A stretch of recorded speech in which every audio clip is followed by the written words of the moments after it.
Sampler. Hello everyone, Sam here again with another video for the channel. And today I am building the A-Wing Starfighter from Star Wars. A super iconic ship, every Star Wars fan knows it. It's one of my favorite in all of the ship designs from Star Wars. It's a great kit coming in at a 1/72 scale. I've been wanting to try out one of these Star Wars kits for a while. I just finished putting it together and detailing it, and we're gonna take a closer look at what I did and what I think of it. So let's go.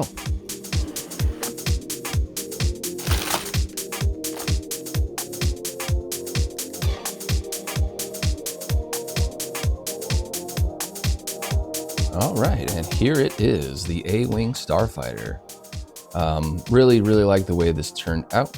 It's a very cool kit with some significant asterisks, though, I will say. It's kind of weird because the build itself is quite simple. It only came with, I think, 3 runners, I guess 4 technically, including kind of some of the smaller ones that came with some of the just extra stuff like the laser beams and stuff like that. So the build itself is not very hard to build. Like the main chunk of it is really kind of just like the top half and bottom half of the main body of it, right? And then the rest is kind of just like the smaller parts that go on there. So the build itself will probably only take you like an hour. However, the panel lining and the painting that I had to do made it take significantly longer, like doing all of these lines on here, all these dots, and on the bottom as well. I also did the same thing down there.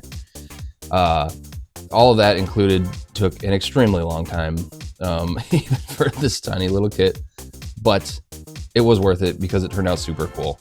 The extra detail that it brought out really does make it feel a lot better. I also painted those gray panels on there, kind of make it look like, you know, those sort of replacement armor parts on the hull. I painted the pilot in there, which is kind of tough to see. And I definitely kind of half-assed it. I mean, I did some painting, but compared to what it looks like in the pictures for it in the instruction manual, it's, you know, pretty basic, but it looks better than it did on its own. It is just a solid white piece. So, you know, it does give it a little extra pop, and it's not like you're really going to be staring directly at that guy in there in the first place. So yeah, I painted those gray parts, painted the pilot. I painted the inner parts of the engines here yellow. And on the inside there, it's kind of like a 2-piece sort of thing where there was a solid white piece and then a clear piece that went over it. And so I painted each of those solid white pieces yellow and then put the clear part over it, and it kind of, you know, to match the inner circles of the outer part of the engine there. Gave it some panel lining and some gray panels on the tail fins there. Added a little extra sticker that was left over from one of my Gundam kits, one of my GM kits actually. It does come with some stickers. We got some small ones on there, like these red stickers here. There's a couple up on front here. There was one that was supposed to go right there, but when I went to put it on, I dropped it and it disappeared into the nether realm. I have no idea where it went. Couldn't find it because it was very tiny. There were also stickers for the tips of the laser cannons here that kind of match that red color of the hull. I decided not to use those though, because in my experience, stickers that go around rounded parts are generally kind of problematic. They don't really like to stay on very well, and will just kind of look weird. So I went ahead and actually just painted those gray, which I think looks good. I didn't have the right shade of red to match the hull, like the tips of the lasers are supposed to look according to the box art and stuff like that. But I think the gray looks cool, gives it a little extra color, a little extra contrast than just being a solid white piece throughout the end of it there. I think the biggest flaw with this kit, unfortunately, are the laser cannons on the side. They do not stay in place well on their own at all. They're glued in there now. I applied a little bit of glue, and I'm worried to even like try to touch them now because I just want them to stay in place. But basically what was happening was, because of the way that the connectors work, they were just like dangling. They would just like swing down. I would try to keep them in place, you know, going straight like this, and they would just dangle down, just fall. So I did put a bit of glue to keep them in there. So I don't know why Bandai didn't take a different approach to that. I think if they had made the connector piece like something more of like a T-shaped piece, or something rather than a circle that was going to so easily pivot on its own, it would have worked a lot better. The laser cannons definitely make it lose some points. on its own, it is a pretty bare bones kit. It doesn't really have any moving parts or anything. Underneath there are these little, there's these little spots that can pop open for the landing gear if you want to display it on the landing gear. And if you want to display it without, you just pop the landing gear out and then you put these little panels back on. I love that it comes with its own stand. I always appreciate a kit that comes with its own stand. It also came with this guy, a big laser turret that I did some panel lining on for the base of it, but all the tiny little details on top of the actual gun just looked like way too much work for that. A little beyond me. And same with the base, the bottom of the stand here.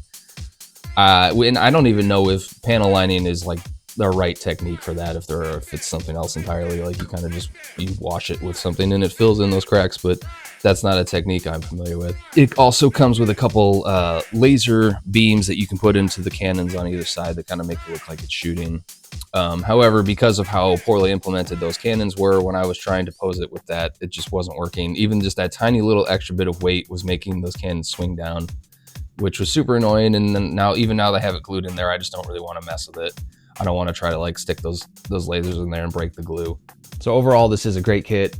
Really glad that I built it. I think it looks great, and I'm glad that I stuck with the extra time that it took to do the detailing, even though that was quite a tedious process. But it was worth it because it looks way better than it would have just out of the box. And on that note, I don't know if I would necessarily recommend this kit to someone who isn't super comfortable with the panel lining and painting process yet, nor do I think this is a good kit to learn that on because there is so much of it. If the extra detailing steps aren't really something you're interested in doing, or you're just not really comfortable with trying them out yet and are looking for something that's going to look good just out of the box, I don't really think this kit is for you. I think out of the box, just on its own, without the extra work, it's going to look pretty plain and just kind of like a piece of plastic. But if you are willing to put in the extra time, I think it looks very, very cool when it's all said and done. And, you know, someone with more skill than me could have taken it even further. But overall, happy to have this in my collection. Happy to finally have the Star Wars kit up on the shelf. I think it looks super cool, all said and done. And yeah, I will probably be seeking out some more Star Wars kits coming up. That wraps up the video. Thank you guys for watching. Please leave a comment. Let me know if you've built this or anything similar, any other Star Wars kits. And until next time, everybody, keep building. Peace.